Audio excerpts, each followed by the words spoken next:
jërëjëf Cheikh internet de Baol TV dalee na jàmm seen émission encore question de l'heure comme ni ñu ko waxee rek parrainage bi jeex na émission bi en direct de la campagne jeex na yaakaar naa ne tey jii commission de recensement des votes joxe nañ les résultats provisoires moo tax ñu indi leen encore seen émission bi ngeen amoon muy question de l'heure nag tey jii ñu ñëw seet si ki nga xamante ne nii mooy Amadou Thierno Diop nekk responsable politique APR en même temps moo nekk le leader vraiment du mouvement étendard républicain Amadou Thierno Diop salaamaaleykum naka nga def. maaleykum salaam maa ngi lay nuyu di nuyu waa Njaareem ak waa Sénégal di kontaan ci seen ñëw seen micro yàgg naa ko utiliser pour wax ak askan bi di leen sargal ci loolu aussi seen taxawaay ci communication bi tey nag xam naa ni peut-être bànneex bu ëpp am na ci Sénégal ci mébét yi ñu amoon donc muy nuyu ñëpp di leen wax ni Sénégal tànn nañ la continuité pour vers l'émergence di nuyu ñëpp di gërëm ñëpp ñu participer au vote ba nga xam ni jàmm lañ ko defee jàmm mujj ci pour le meilleur du Sénégal. La continuité pour l'émergence yaakaar naa ne foofu la ñu njëkk a dugg see muy fi mu ne nii Macky Sall est réélu à hauteur de 58% et virgule. waaw virgule 27% exactement mais Amadou Thierno ñu gis ne bu dee taux boobu la pourquoi tey jii contestation bi nit ñi di ko am doom gis ne deuxième tour war naa am kon en réalité est-ce que manipulation bi ñu doon wax ci chiffres yi est-ce que les résultats préfabriqués est-ce que loolu tey jii liñ opposition bi di wax du dëgg. du ma wax ni opposition bi li mu doon wax du dëgg du ma wax ni li muy wax du dëgg dama naan taxawee na taxawaay ba ñuy xaar ci opposition amaa nag taxawaay bu ëpp na ci woroo ak li am. li am mooy opposition moom mooy d'accorduma nag wolof wax na ni su xëccoo ba egg am na luy dagg te su daggee wolof def naan borom gémmiñ guy nàcc du wax jàmm léegi nii nag nga xam ni machine yu bari am na dañuy wax fake news dafa juddu muy wax joo xam ni dañ koy dëggale image ay nataal te xereñ ci lool ba nga xam ni mën naa dëppoog lu ñu defee ni dëgg la fekk na lépp ay nax la ca Lamine ak Ngalandu ca Senghor ak Lamine ca Abdou Diouf ak Ablaye Wade ca Ablaye Wade ak Macky ba léegi élection ni mas a demee mooy askan bi génn dem voter ñu xayma vote yi adat leen ber leen ku ne jël la nga moom ñu daal di taxaw seetlu muy résultat provisoire suñu paree jox ko conseil constitutionnel mu publier les résultats définitifs loolu Sénégal egg na actuellement foo xam ni ci xereñ nit ñi egg foo xam ni ci teewlu kenn mënatut a nax nit ci élection donc loolu duñu ko ñaawlu dañuy xam ni c'est normal opposition di contester naan d'accorduma ndax ils sont dans leur rôle mais nag nañ teewluwaat ni 6,600,000 et quelques mille électeurs suñu bindoo ci fichier électoral sur 15 millions d'habitants 4,500,000 et quelques votés Macky Sall am ci 2,555,605 voix am 58,25%. Taux de participation téeméer boo jël juróom benn fukk yi ak juróom benn ak lu tollu xaaju téeméer bu ne ñaar fukk ak juróom ñaar dañ naan Sénégal génn nañu voté Sénégal tànn nañu nit te Sénégal Macky Sall la tànn opposition nag ama dinañ def li ñuy wax intoxication de l'information dinañ def li nga xam ni xew na muy fake news muy lu woroo ak dëgg te nuru ko mais dinañ anticiper sur les situations maanaam ñu nal loo xam ni dañ koy tàmbalee dox muy li ñuy wax le contentieux post-électoral maanaam yaa ngi bëre wante yaa ngi xaar ñu ni arbitre ni prip kii gañe na ba nga ni déet gañewuma dañoo njëlloo wala gañewuma daf ma galgal bu dul yoon wala jaar na fii jaar na fe loolu nag ba àdduna sosoo ba léegi ci démocratie day am muy la contestation post-électorale ñoom moom lañ taxawee soo gisee tey ndawi Idrissa ñëwuñu soo gisee léegi communiqué conjoint bi ñu génne nga xam ne lañ doon dox tey wasin na teew na ci ñun muy lan dañoo naroon a bañ wante ñun xamoon nañu maa ngi wax ni ci Twitter le 10 février avant ñuy voter bi ma xoolee Sénégal ak i yëngoom ak i taxawaayam déglu wax yi am fu ma ci tukki xool li président Macky def yëpp maa njëkk ni président Macky dina gagner le candidat Macky à 58,75%. soo demee ci sama page Twitter étendard républicain du 10 février man wax naa 58,75 tey ñëw nañ ci 58,27 nga xam ni 0,50% sax juumuma ko ci loolu ci wàllu woowu ngay wax muy côté wu defoon nga prévision bi bu yàgg ñenn ñi nee nañ chiffres yi c'était préfabriqué parce que lu mel ni premier ministre bi mu génnee dégg nañ ko li mu wax 57 la wax aussi bu ñu génnee ci 57 yooyu nga xam ne ni premier ministre wax na ko Macky Sall démb ci conseil des ministres bi mu tenir dafa xamoon ne moom gagné na ba pare parce que ci biir wax ji moo ngi wax naan ñuy préparer ay 4 avril ci biir wax ji moo ngi wax ci installation bi ci biir wax ji moo ngi ma wax daal ci loo xam ne ci futur la jëm mel ni kon moom dañ kaa doyoon affaire bi wala paak dafa jiitu ci mbaram. loolu ñi koy wax ba tey mooy xëy suba di wër jant bi te xam ne suba jot na président Macky président de la République du Sénégal la ba tey jii ñuy wax vacances du pouvoir mënta am ci république président la faw muy wax tey ak suba ak li nekk kon donc su ko neexee mu wax fii fukki at citoyen lay candidat la su ko neexee mu am taxawaayu candidat ndaxte ñaar la président sortant dañuy nekk ci époque charnière célébé yoon boo xam ne day nekk à la fois candidat et président parce que vacance su pouvoir amul ci république maanaam république bu amul président amul bu amul institution amul donc le président Macky parle en tant que candidat d'une coalition et en tant que président de la République du Sénégal. mais dama jàpp ni Sénégal su fekkee ni faruñu ko ci carte mondiale su fekkee ni Sénégal dëkk la bu ñu yor dina am président xanaa kon Macky président Macky mooy président du Sénégal ba pare ba tey it candidat la président Macky citoyen sénégalais la bu jóg di jongante denk le candidat Macky Sall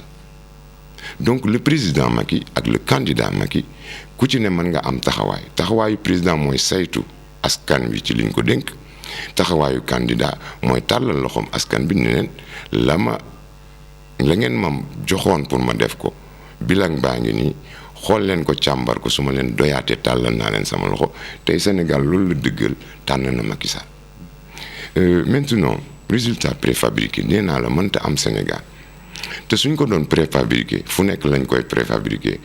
man suñ ma tàgguwu ne dañ ma koy préfabriqué Touba laay njëkk seet nu ma koy équilibré Thiès laay seet nu ma koy équilibré déedéet Sénégalais peuple majeur lañu ñu ngi voté depuis 100 ans téeméeri at a ngi nii ñuy voté dañoo am tradition de vote tradition républicaine tey dégg ngeen ku ne ni day taal dëkk bi tàkkul kenn jugut dina am nag ay yëngu-yëngu mais loolu yàgg na ci réew yàgg na ci àdduna. est-ce que nekkul déclaration Idrissa Seck bi mu ne je ne ferai pas recours devant le Conseil constitutionnel et aussi Macky Sall a confisqué la volonté du peuple sénégalais est-ce que jàppoo ne vraiment il a appelé au calme à ses militants et aux militants de l'opposition. c'est le contraire en fait. la tax ndawam teewul fa ñu doon natte ak di adat vote yi moo lay wax ni Idrissa taxaw na ci tànku bañ ba pare bëgg kum ci àndal mais dina ci wéet ndax 20% soo ko amee sa nattangoo am 58,27% da ngay jàpp ni sénégalais yi en majorité ñoo ko tànn te dina jafe nag sénégalais yi nga xam ne seen souveraineté dañ ko délégué Macky Sall nit taxaw di leen wax safaan ñu koy déglu loolu am na. leneen li ngeen di njëkk a xam mooy observateur yaa ngi fi woon CEDA mi ngi fi Sénat ñu ngi fi observateur international de l'Union européenne ñu ngi fi askan bi ñu ngi fi les bureaux étaient valablement représentés par toutes les parties prenantes de l'élection. Donc dañuy war a wax ni élection yoo xam ni nit ay dugg ci mbañ gàcce kenn fekkewul mu dugal ñëpp taxaw ñu càmbar kenn amu ca dogal bu muy compter te fi mu nekk nii ñu représenté woon parti ci bis bi ci saa si bu ñu compter def nañ ko ci net bi ñuy gis te loolu depuis dañuy fàtte mais ba Sud FM amee di rajo ba Walfadjri amee di rajo ba léegi ñu ngi koy def démocratie majeure sàcc élection mënu ci am li ñu doon wax bourrage tey kenn ñemeetu koo wax Idrissa nag yàgg na taxaw ci tànki bañ yi moom la doon préparé doxalinam yépp loolu la campagne à l'américaine la def sur le net du ñu fàtte le cyberespace xamoon nañ lu mu fa doon def du ñu fàtte aussi aujourd'hui son think tank électronique et électronicien même je veux dire gis nañ fake news bu ne mais loolu dafa dëppoo ak li nga xam ni Sénégalais yi léegi xam nañ ko mooy ba président Macky Sall nekkee président ba léegi doxalinam ci réew mi constance am ni mu taxawoo askan wi nga xam ni ñoo gënoon a sori nguur nga xam ni PUDC village boo dem Promoville dëkk boo dem tout le plan exécutoire de yoon du PSE Sénégalais yi xam nañ ni lu ko gën fi mu nekk nii ci jamono gisuñu kenn ku leen ko proposé te soo xoolee campagne yu président Macky def ni woon j'en fais mon combat ñu pare mu wër Sénégal wër monde bi international wóolu ko Sénégalais yi wóolu li mu def di ci teg bët kooku day jafe ngay contester ak moom résultat amaa nag tey compté nañu résultat yi Macky Sall provisoirement am na 58,27%. Macky Sall la gagné. jërëjëf Amadou Thierno Diop cher internaute di leen rappeler ki ñu toogal mooy Amadou Thierno Diop le leader du mouvement étendard républicain très fréquent au niveau de Twitter et sur les réseaux sociaux. Amadou Thierno Diop, un militant de première heure depuis Dekkal Ngor. Mais Amadou Thierno Diop, revenons un peu sur la situation locale depuis peut-être les campagnes à Diourbel. Ñu gis nga battre fi campagne même décrocher fi vraiment wala nga pêcher fi de gros poissons à l'occurrence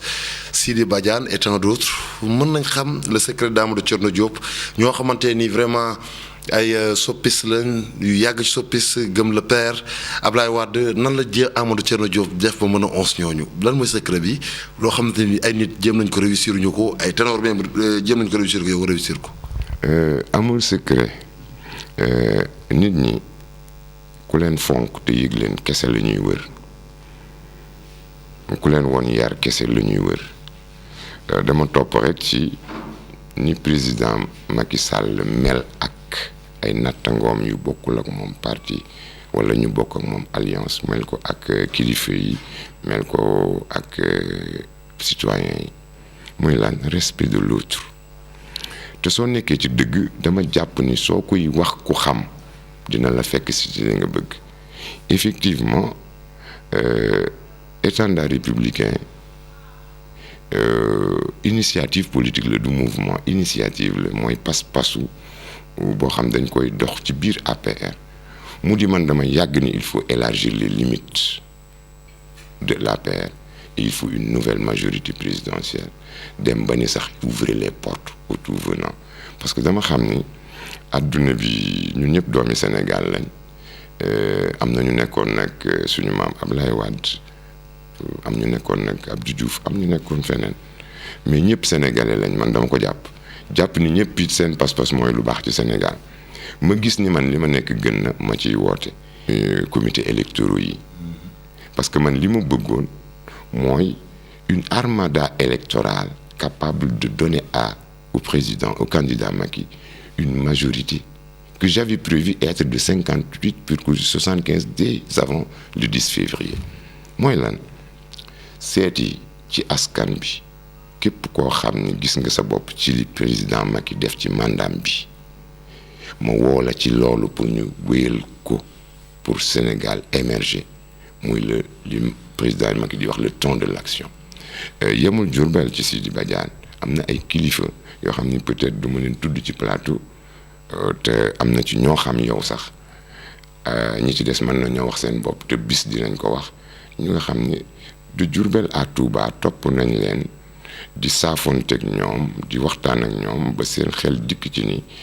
le président le candidat Macky est l'homme de la situation ñu indi ko. c'est vrai le candidat Macky est l'homme de la situation c'est vrai góorgóorlu nga de indi fi ay nit dooleel Macky Sall. mais yéen responsable yi nekk fi nga xamante ni mooy kër gu mag fi nga xamante ni mooy Mossourang muy deuxième centre témoin bi gannaaw Algourdium dañ leen faa li ko ma ci xaw ma nañ koy waxee caw yu métti. Lamine. waaw. c'est un état de fait on est en démocratie li ma la wax rek day dikkaat ni la man Thierno baaturuma campagne à l'intérieur des comités électoraux parce que seen liggéey duma ko juger. mais jàppoon naa ni dañu war a weesu les comités électoraux ubbeeku ci askan bi parce que nag réew lañ doon laajuñu ay gox man it gox taxuma woon a jóg Diourbel nag laa dëkk battre naa campagne à Diourbel la ma mënoon mooy plusieurs ténors de l'opposition indi naa leen dans la mouvance présidentielle plusieurs notables indi naa leen def naa campagne dans le net boo xam ni étendard R ñëpp xam nañ ko sur Facebook j'ai une centaine de personnes boo xam ni on a travaillé pendant 1 an ci yokku ba yëkkoo ci challenging the top ci emerge.com yoo xam ni ay hashtag la yoo xam ni c'est célèbre aujourd'hui sur la toile mais dama ne la aujourd'hui je peux valablement vous dire que Gabon am na Kabou Diawara ma indi ko le mouvement national des policiers à la retraite ma indi leen le mouvement national des mariés républicains 6000 ma indi leen indi le regroupement national des familles militaires et gendarmes ñoo xam ni soo ko cumulé c'est ou presque une prétention de 32 000 personnes. 32 000 personnes Amadou Thierno Diop jéem na ko jàppale ki nga xamante ni mooy Macky Sall ci élection présidentielle 2019 mi kon donc yaakaar naa ne l'histoire restera toujours gravée dans les mémoires mais Amadou Thierno Diop ñu di ko ci situation encore département Diourbel ak commune Diourbel ak région bi comme ni ko waxee sànq Touba yaakaar naa ne moo leen ñàkkaloo li nga xamante ni mooy région bi département bi ngeen gañe ko mais ci wàllum commune bi yéen ñi nga xamante ni yéen responsable yi te ngeen fi 2 points de presse. Au lendemain vraiment de l'élection ngeen ne yéen a ko gagné ñi nga xamante ni ñooy opposition yi dina lool ba mu mat sëkk yow sa vérité lan la ci ñaar yooyu. li xew. commission nationale de recensement des votes wax na ko.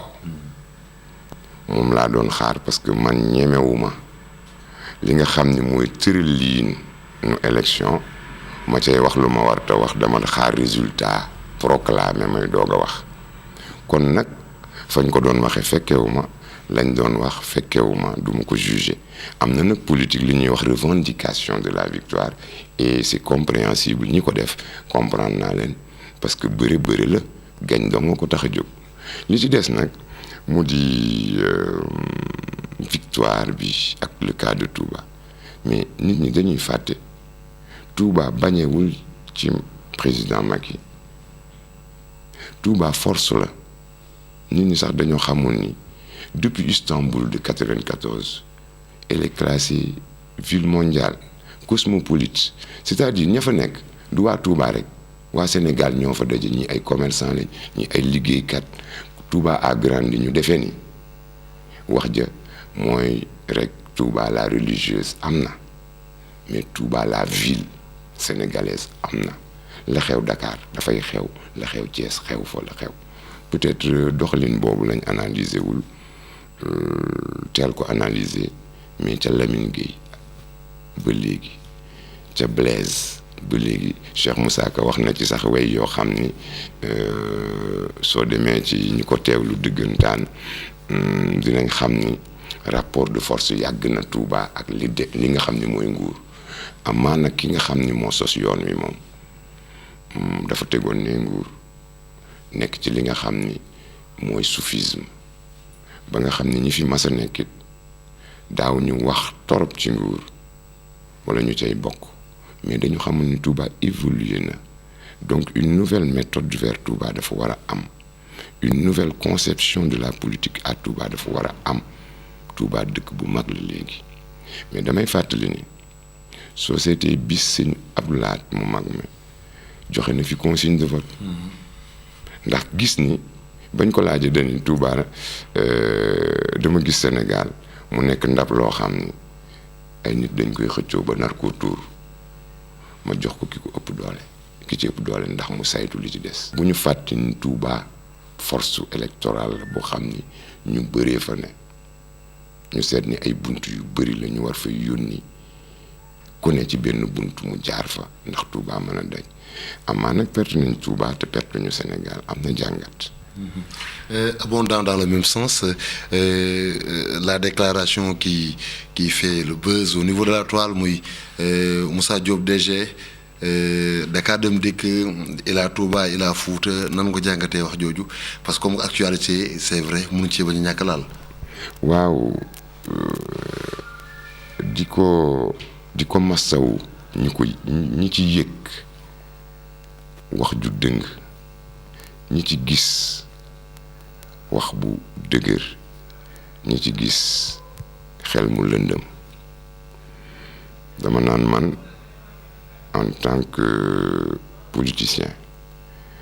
Moussa Diop du manager ñu jox ko une agence une société nationale de transport muy wax ci une voie de communication nationale di ci waxe noonu dama jàpp ni dafa waxe fitna muy émotion maanaam dafa tiit wax te loolu nag baaxul ci manager je pense que nit ñi dinañ ci tirer les conclusions et ñëpp laa yéene jàmm mais je demande au président et c'est clair volonté et la force de l'État régule cette errance managériale ndaxte nag nit su waxee lu ëpp na xaar lu ëpp di masawu ñi ko yëg mais man nag dama ci am beneen lecture damay comprendre quelquefois nit ku waxee xol te tayu ko jéggulu na dama jàpp ni ñëpp ñi mu dal nañ ko jéggal mais état du jéggale nag ñaar man de jéggal naa ko man en tant que murid jéggal naa ko mais état du jéggale ndax état du nit. jërëjëf état du nit yaakaar naa ne l'état ne protège que ses intérêts loolu c'est clair yaakaar naa ne borom xam-xam yi wax nañ ko mbokk yi yaakaar naa ne ñoo ngi waaj a jeexal li nga xamante nii mooy suñu émission tey question de l'heure ki ñu dalal di Amadou Thierno Diop wax ci mi ngi waaj a jeex ban jàngat ngay def ci li nga xamante ni mooy faiblesse su parti au pouvoir bi fii ci goxu commune Diourbel surtout nag ak département bi parce que tey gannaaw bi résultat yi wàccee ki nga xamante ni mooy Mimi Touré nekk membre bokk ci directoire de campagne Macky Sall cité na ñaar dafa cité Ziguinchor cité Diourbel ne responsable nañ gën a liggéey pour gagner confiance vraiment askan wi. waaw kon kañ jeex na xam nga directrice de campagne bu toll ni Mimi Touré lu mu wax man militant dama koy baamtu rek topp ci waxam lu mu wax rek am nañ jéem a def na Macky waxoon ni bàyyi leen tong ci oto yi di tàllal seeni loxo. nañ def ni président Macky doon candidat di daw doon président di daw. mais loolu gars yi nee nañ dafay jéem a dafa imiter Barack Obama rek ah. waaye yow su fekkee ni woon loolu la keñ lu baax la man keñ roy lu baax man dama gis ni sax ngëneel la noonu kon ni mu royee Barack Obama wàcce boppam ba la ko jaral ci askan wi muy daw di ko dabu na ko ñi ko gën a suufee gën a nekk responsable à la base di ko def ci askan bi loolu laa wax kon donc nañ jéem a jege askan bi te bàyyi prétention moo tax su may dégg nit naan j'ai gagné mon centre de vote ak j'ai gagné mon bureau de vote damay reetaan damay xool ni benn kartam boobu su doon moom nous avons gagné rek la nit mën a wax wala nous avons perdu. est-ce que dana yomb parce que scission bi am division bi am bi nga xamante ni moo nekk fii ci leaderu APR yi ak coalition bi. man de awma scission ak kenn sama parti dama jàpp ni ensemble la ni APR juddoo nag ak ni mouvance bi demee di nga gis ay pàcc te ci politique lañ nekk mën nañ bañ a juboo ci lu fës mën nañ bañ a juboo it ci lu baatine yàlla xam mais daal en tout cas defe naa ni ñëpp ànd nañu ci voter dans le même sens peut-être nag jógin yi ak doxalin yi ak feem yi bokkul peut-être expérience politique yi bokkul mais daal li may ñaan mooy ñu gën a delloo ci seen xel gën a jege askan wi te gën a suufeel seen bopp ndax nit su tëggee dënnam ni man rek la ku ne mën ngaa taxaw ni du ko ni du yow leneen li aussi kuy dagaan dara ci askan bi wàcceel sa bopp ba yem ak askan boobu ndax ñu dégg la ndax Sénégalais ñu fi teg ku naan responsable laa rek dangaa war nekk militant d'abord jàng xam nu ñu nekkee militant ba pare askan wi nga teg leen nawle su ko defee lépp dina baax ndax Macky Sall dafa liggéey Sénégal Macky Sall dafa liggéey Sénégal bu aujourd'hui on a avec le groupe consultatif 7000 milliards on a du pétrole on a des institutions stables on a un plan directeur du PSE2 bu mu déroulé wax ko le 31 décembre bu kéemaane boo xam ni ku ne mën nga cee gis sa bopp may fàttali ni toujours ma naan yoonu yokkute ba ko faloon jaar na ci tànku yokku ba yëg ko te Sénégalais yi loolu ñu yëg ni yokku ba yëg ko la nga xam ni ñaan gu ñu yàgg a ñaan la ci Sëñ Fallu ba léegi Ila Touba bi ñëw route yi ñëw pont Gambie bi ñëw nga xam ni Sénégal ngi ci tànk yu wér ñu war ko donc takk suñu bopp say te wàcce waat suñu bopp ànd ak askan bi te yëkkateendoo tegandoo parce que askan dañuy juboo dañuy yéenante jàmm di féliciter donc soo ma mayee temps bi sama jigéen ñi nga xam ne su dul woon ñoom sax dañ naan Thierno Diop amul nit waa mbaal naa ñëpp mais defe naa ni fi mu ne nii. xam maa ngi dégg nag yooyu ñu ne Thierno Diop sax amul ay nit. non man maa koy waxal sama bopp macha allah man rek parti la damay wax nit ñi sama jeunes yi ni leen il faut que vous soyez militant de telle façon à ce que vous soyez en même temps un parti vous-même man sama position rek parti la sama benn feem rek parti la donc dafay am nag lu baatine sama doxalin. mais su ma wootee couvrir nga ci dara su ma amee nit xam nga su ma ko amul xam nga mais li ma bëggaloon daal président Macky am naa ko prévoir woon ko wax ko muy 58,75 approché naa ko ba mu mat 58,27 et je suis quitte avec tout le monde mais mayaat ma rek mais félicité te loolu di nga ma ko may toute la mouvance autour de Macky Sall damay félicité te nga may ma ko ñëpp ñi àndoon ak man muy les jeunes les femmes surtout les groupements de femmes di félicité sama mbokki dëkk kër gu mag sama mbokki taalibe yi ndax ñoom it jàppale nañ ma bu baax di félicité ñoo xam ne du ma tudd seen tur ñu ay kilifa yoo xam ni li ma def Gabon def ko Diourbel ci massification def ko au niveau de la diaspora et des forces dispersées ba rassembler un électorat crédible ñooñu jàpp nañ ci te mënuma leen a citer mais nañu xam ni cant gu amul àpp la ndax permettre nañ ma def travail du ma finir encore sans remercier le ministre Birima Mangara et sa femme Magui qui est ma collaboratrice et ma sœur. Ça aussi vous le savez, on a initié des démarches d'ensemble yoo xam ni à terme au Sénégal dans la région et hors de la région de Diourbel lu bari rek la nañ ko fii loolu dinañ ci ñëwaat plus largement di sant donc ñëpp di jéggulu ñëpp sur les errances lu militant yi mën a def suñu bokkee APR dama naan man su APR juumee maa juum su APR tooñee maa tooñ su APR waxee dëgg maa wax dëgg donc njaboot gi yëpp ñuy leen di féliciter di massawu askan wi ci lépp lu ñu ci gis loo xam ni dëgër na wala metti na wala fitnawu na di baalu ñëpp ak xam ni Sénégal benn la opposition bi ma leen di laaj la retenue républicaine xam ni Macky Sall gagné na voté nañ ci jàmm nañu continuer tabax suñu réew ñoom nag ñu def seen travail, l'opposition républicaine et régulatrice, la société civile aussi, les forces vives doivent ensemble converger pour l'émergence. Je vous remercie. jërëjëf Amadou Thierno Diop jërëjëf Cheikh Internaute yaakaar naa te seen émission question de l'heure lii la leen indiloon muy dalal Amadou Thierno Diop nekk responsable politique APR fii ci commune bu Diourbel yaakaar naa ne ñëwaat na ci li nga xamante ne mooy wàllu résultats yi ak résultats yi nga xamante ne mooy xew ci département bi commune bi nee na ñu gën a laxasaayu mbokk politiciens mbokk ñi nga xamante ñoo liggéeyal Macky Sall gën a wàcc ni ko Macky defee pour mën a joxaat yeneen ndam ki nga xamante ne mooy Macky Sall di leen jox dox daje ci beneen numéro ak beneen invité jërë ngeen jëf.